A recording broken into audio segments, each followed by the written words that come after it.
Hi friends, మీకు తెలుసుంటే సంతోషం, లేకుంటే ఒక నిమిషం.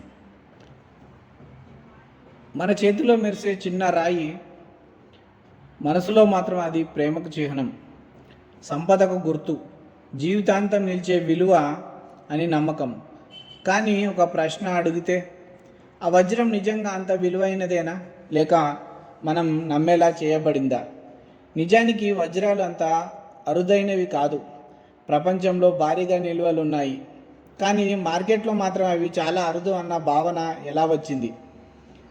ఇక్కడే మొదలవుతుంది ఒక పెద్ద మార్కెటింగ్ కథ.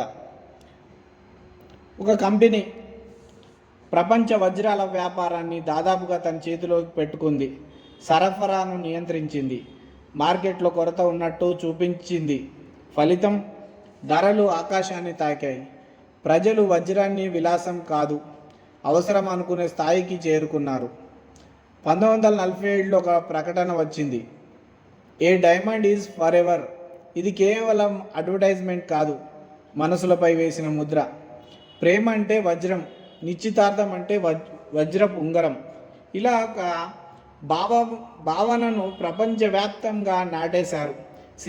సినిమాలు, సెలబ్రిటీలు, ఫ్యాషన్స్ అన్నీ కలిపి వజ్రాన్ని స్టేటస్ సింబల్గా మార్చాయి. మనకు తెలియకుండా మన కోరికలనే మార్కెట్ డిజైన్ చేసింది.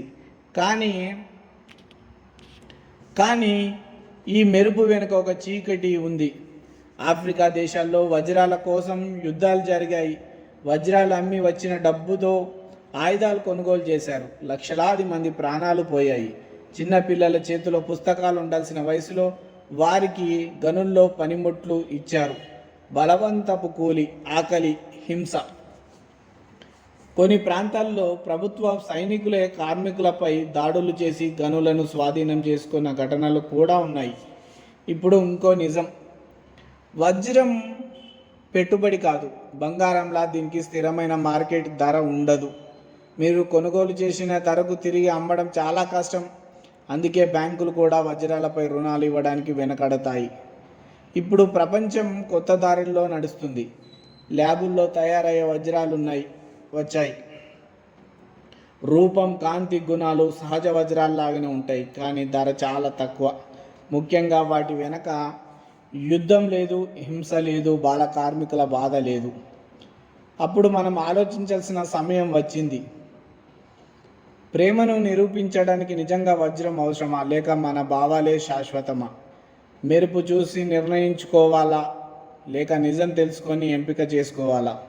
ఈ వీడియో మీకు ఒక ప్రశ్న మాత్రమే వదిలి వెళ్తుంది. మీ చేతిలో ఉన్న వజ్రం నిజంగా ప్రేమ గుర్తా, లేక ఒక గొప్ప మార్కెటింగ్ కథలో భాగమా?